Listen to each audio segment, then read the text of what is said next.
네, 주안의 만나 3월 26일 토요일 묵상을 함께 나오도록 하겠습니다. 오늘 말씀은 레위기 15장 1절에서 18절 말씀으로요. 유출병에 대한 규례라고 하는 제목으로 함께 묵상을 나오도록 하겠습니다.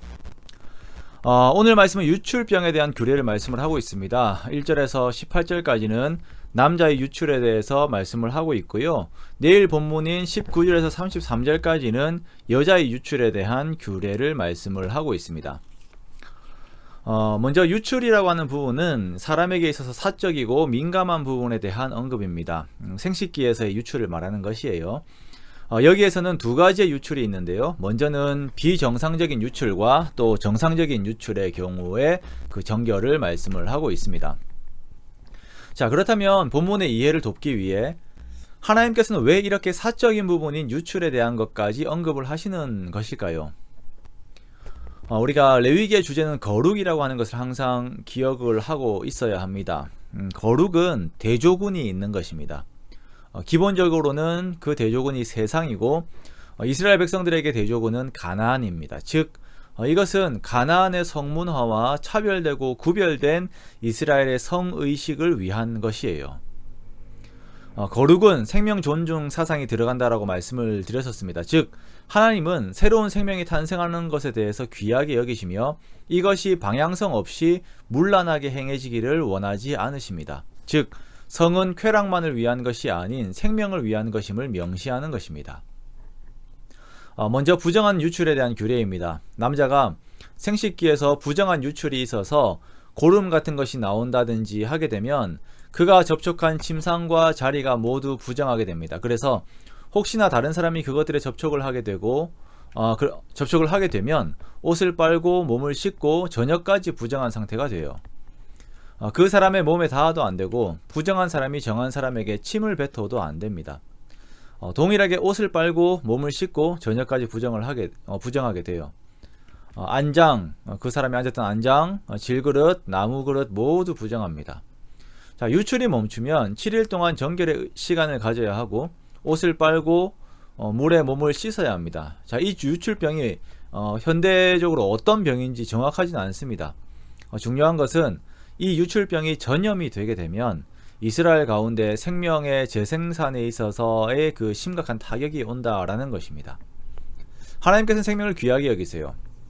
자, 두 번째의 경우는 정상적인 유출의 경우입니다. 남자가 정상적인 유출을 하게 되는 경우에는 두 가지가 있습니다.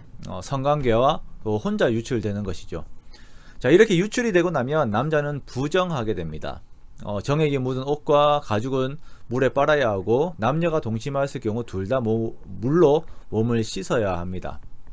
자, 여기에서 부정은 죽음을 의미하는 것이죠. 자, 그렇다면 일반적인 성관계를 왜 부정한 것처럼 몸을 씻는 행위를 하라라고 하는 것일까요? 그것은 정액의 유출로 말미암은 생명의 죽음이 있기 때문입니다. 즉 성은 생명을 위한 것임을 가르치는 것이에요. 율법은 성관계를 가진 사람은 아예 부정하다라고 여기고 성전의 출입을 금합니다.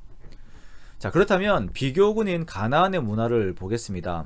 자, 가나안의 농경 문화는 비를 내리는 하늘의 신 바알과 소산을 내는 땅의 신 아세라의 종교입니다.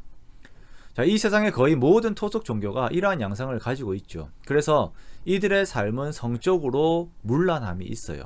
자, 한번 보세요. 오래된 문학이나 그림들, 조각들에서부터 이러한 내용들이 수두룩합니다. 세상의 문화예요. 그리고 종교의식 속에 그 비정상적인 관계에서의 성관계가 들어가 있습니다. 다산과 쾌락을 위해서라면 성이라고 하는 것, 그것이 그냥 허용이 되는 것이에요. 자, 그러나 하나님께서는 사람의 몸에서 나오는 유출로 생명과 죽음을 분명하게 말씀을 하셨습니다. 이것은 단지 유출만의 문제를 말하는 것이 아니라 세상과는 차별된 성의식, 새로운 생명을 귀하게 여기고 가족을 귀하게 여기는 하나님의 거룩을 이 안에서 말씀하시고자 하시는 것입니다. 오늘날 우리가 너무나도 문란한 세대를 살고 있습니다. 성의 거룩에 대한 이야기를 하면 시대에 뒤처진 이야기를 하고 있다라고 말을 하죠. 교회들 안에서도 얼마나 그런 것들이 많이 들어와 있는지 모릅니다. 허용되고 있는지 몰라요. 하지만 분명하게 우리가 고백해야 하는 것은 생명은 하나님께서 주시는 것이며 자녀는 하나님의 선물입니다. 그러므로 우리들은 우리들의 몸을 더욱 귀하게 살펴야 하는 것입니다. 세상과 구별되어 거룩하게 우리 자신을 돌보아야 하는 것이에요. 이러한 성의 거룩, 생명의 거룩은 행위를 뛰어넘어 예수님께서 말씀하신 것을 따라 우리의 생각의 동기까지 주의를 해야 합니다. 그렇게 이 세상과 구별된 거룩을 이어나가는 저와 여러분이 되시길 원합니다. 그렇게 하나님께 주신 생명을 귀하게 여기고 가정을 귀하게 여기면서 주님께 주신 은총 가운데서 복을 누리는 저와 여러분의 복된 삶이 되시기를 주님의 이름으로 축원합니다.